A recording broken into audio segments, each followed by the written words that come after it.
Assalamualaikum warahmatullahi wabarakatuh.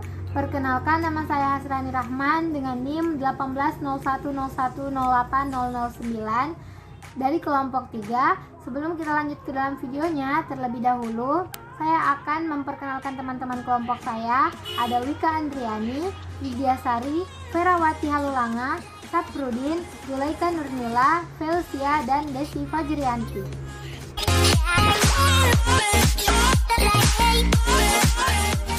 Warahmatullahi wabarakatuh.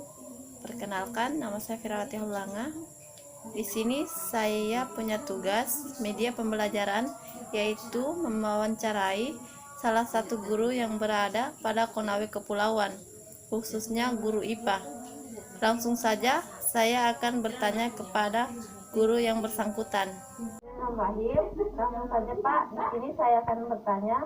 Yang pertanyaannya, menurut Bapak, apa konsekuensi dari work from home bagi dosen atau guru dan school from home bagi mahasiswa atau siswa? Bismillahirrahmanirrahim. Assalamualaikum warahmatullahi wabarakatuh. Konsekuensi penggunaan WFH bagi guru dan siswa selama masa penyebaran COVID-19 yang merupakan bencana yang melanda seluruh dunia. Konsekuensi dari penggunaan WFH bagi guru dan siswa tentunya ada konsekuensi baik dan buruk. Konsekuensi baiknya, penggunaan WFH itu dapat memacu kemampuan guru dan siswa dalam penggunaan media elektronik dalam proses pembelajaran.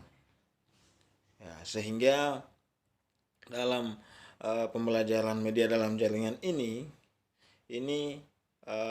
dapat meningkatkan kemampuan siswa dan guru juga dalam mengembangkan pengetahuan di bidang IT, sehingga ini memberikan dampak yang positif bagi guru dan siswa terhadap pembelajaran WFH ini. Kemudian dampak buruknya pembelajaran WFH itu berkonsekuensi pada penggunaan paket data. Tidak semua siswa mempunyai kemampuan membeli paket data dalam pembelajaran WFH ini, karena untuk pembelajaran tersebut menggunakan paket data. Sementara kita pahami bersama bahwa tidak semua siswa mempunyai kemampuan yang sama untuk memenuhi kebutuhan tersebut, sehingga ini juga merupakan dampak yang dari penggunaan media WFH ini dalam proses pembelajaran. Lanjut pada pertanyaan yang kedua, yaitu bagaimana pembelajaran yang Bapak berikan atau media pembelajaran apa yang digunakan selama masa pandemi ini, dan WFH ini efektifkah? Pembelajaran yang diberikan selama masa penyebaran COVID-19 yaitu pembelajaran media dalam jaringan, ya, di mana model pembelajaran yang digunakan ini kita tidak bertatap muka dengan siswa secara langsung, tapi kita bertatap muka dengan siswa dengan menggunakan aplikasi pembelajaran dengan menggunakan media jaringan. Jadi pembelajaran yang digunakan dengan media jaringan dalam proses pembelajaran tersebut, di mana guru hanya memberikan materi terkait materi pembelajaran yang disampaikan dalam proses pembelajaran. Sehingga di situ siswa hanya menyimak apa yang materi yang telah diberikan oleh guru dalam proses pembelajaran yang digunakan guru dalam penyampaian materi pembelajaran. Kemudian apakah efektif pembelajaran media dalam jaringan digunakan? Bicara efektivitas pembelajaran uh, online ini uh, kurang efektif, di mana pada saat proses pembelajaran uh, terkadang jaringan kurang memadai sehingga memungkinkan dalam proses penyampaian materi itu ada materi yang tidak tersampaikan secara utuh, yang tidak tersampaikan secara menyeluruh kepada siswa, sehingga ini saya rasa kurang efektif dalam proses pembelajaran, karena tidak menjamin bahwa dalam proses pelaksanaan pembelajaran berlangsung itu jaringan akan baik juga, sehingga ini kurang efektif dalam proses pembelajaran itu. Dan yang ketiga, apa harapan Bapak ke depannya terkait media pembelajaran biologi atau IPA?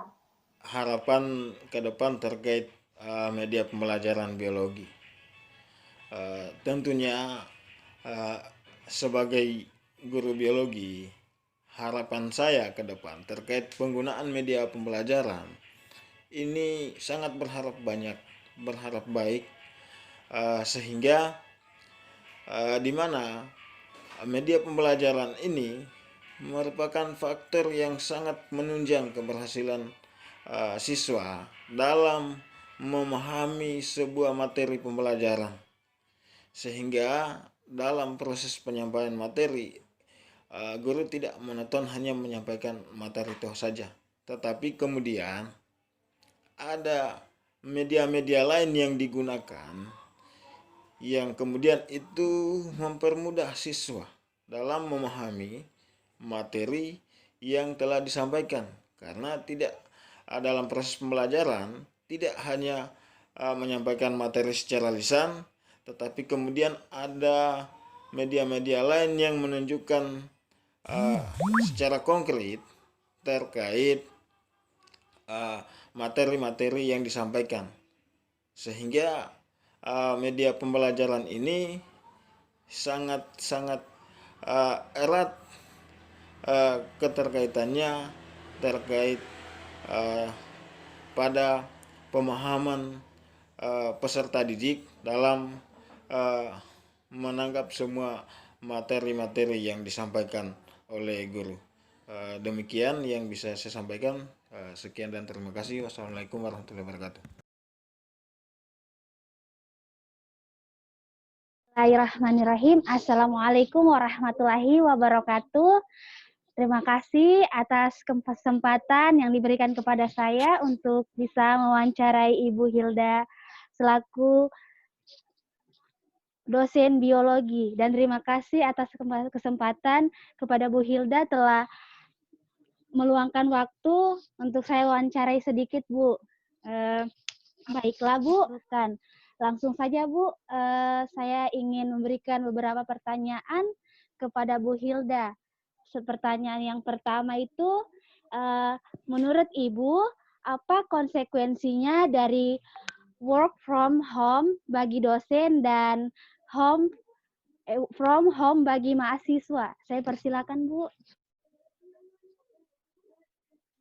Oke, konsekuensi dari work from home dari dosen sama learning from home bagi mahasiswa maksudnya. Iya, Bu. Jadi pertama ada konsekuensi dari WFH alias work from home bagi dosen. Tentu saja dalam masa stay at home karena kondisi pandemi COVID-2 ini benar-benar beda dari pembelajaran sebelumnya. Kalau pembelajaran sebelumnya kita bisa bertatap muka, langsung berinteraksi antara dosen dan mahasiswa, sementara ini kita harus menggunakan metode daring. Sebenarnya ada positif dan negatif yang bisa kita ambil hikmah, ada dampak positif dan negatifnya yang bisa kita ambil hikmahnya. Untuk positifnya, sebagai wanita yang sudah berumah tangga, tentu saja seorang dosen wanita mempunyai waktu yang lebih banyak untuk mengurus anak dan mengurus suami. Lalu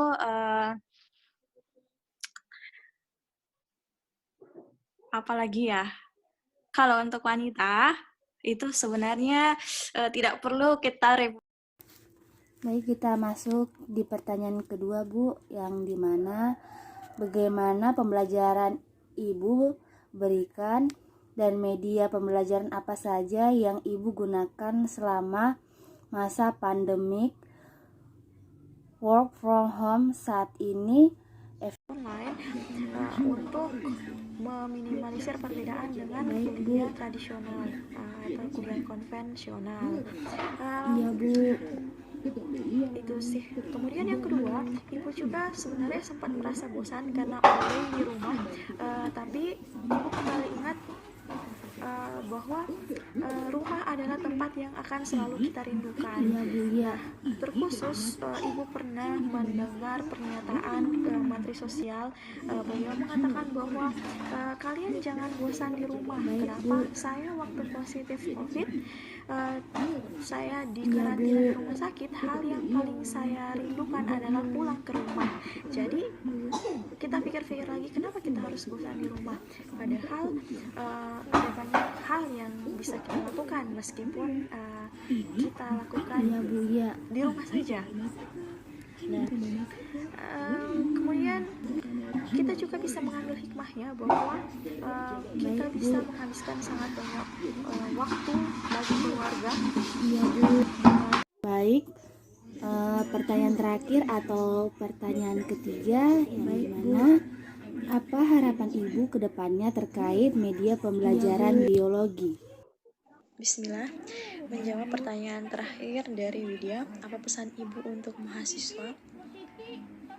Teruntuk anak-anakku mahasiswa program studi tadris biologi, kalian harus tetap beribadah, tetap mendekatkan diri kepada Allah, tetap berdoa, tetap optimis, tetap semangat, tetap positive thinking, tetap belajar, dan tetap jaga kesehatan.